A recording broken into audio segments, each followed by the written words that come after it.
And so now that the project is done, it's released, talk a little bit about putting your business hat on, since you do it all.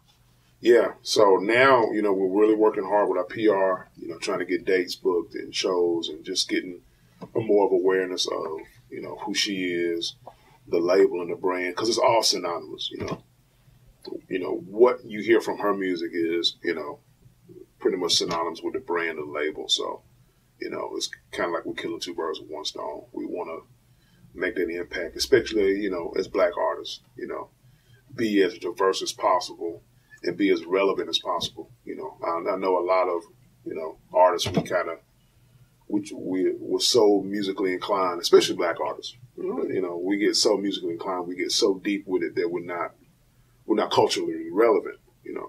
We're digging so deep into the craft. We got to be relevant to the people at large. And I think for us, you hear a lot of things on the album, but, we're sticking to the roots of, we want to make records like Lady Gaga making, selling records. We want to sell records like Ariana Grande. We still, it still be eclectic at the same time. We feel like it's a place for it. So really working with, our PR and, working, getting as many shows booked as we can, keeping her, in the public eye, especially on the, through social media, things of that nature. So, but, you're still a musician, you're still a producer. How do you balance now working her project? And I'm sure you didn't just stop producing for other people. No. So how do you balance that? Well, it's a challenge. It's a challenge because, especially when you have an artist that you're starting out, you're going to be putting more in than you're getting back. And so,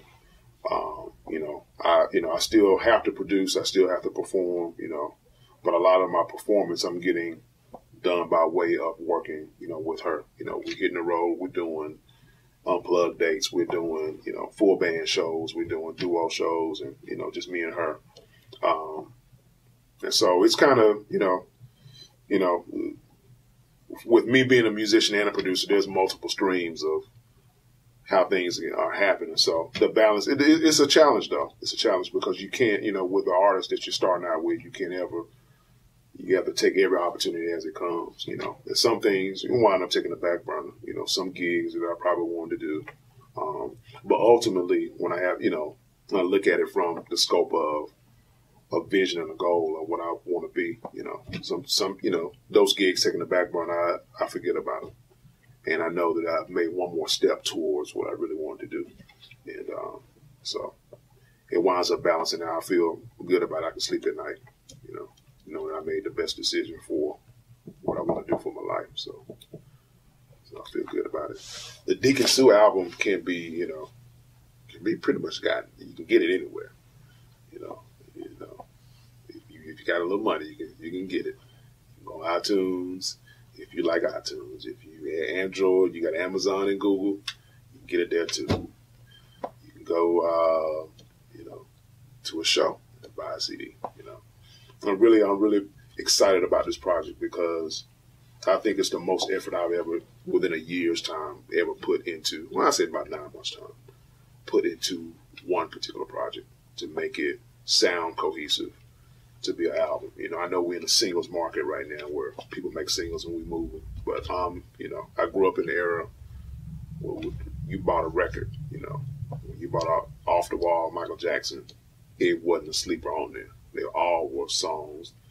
They all told a story. D'Angelo's Voodoo was one of those type of albums. He put the Brown Sugar album, it was just, albums that were cohesive. You listen to it as a whole. You took your time. When that album, Voodoo, first came out, you took your day.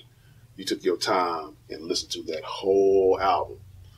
And, you may not have loved every song, but those elements of every song that you like. You couldn't wait till the bridge came of this song. It's like, yeah, that's my damn, that's why I didn't fast forward or go past this one. So I'm really proud of this project. I'm really proud. Website, deaconsue.com. It's DEQNSUE.com. And, the label site, Woodaworks, is WOODAWORX.com. And they can find you on Twitter, Instagram. Find me on Twitter, Instagram, Kelvin Wooten, at Kelvin Wooten. I'm everywhere. So.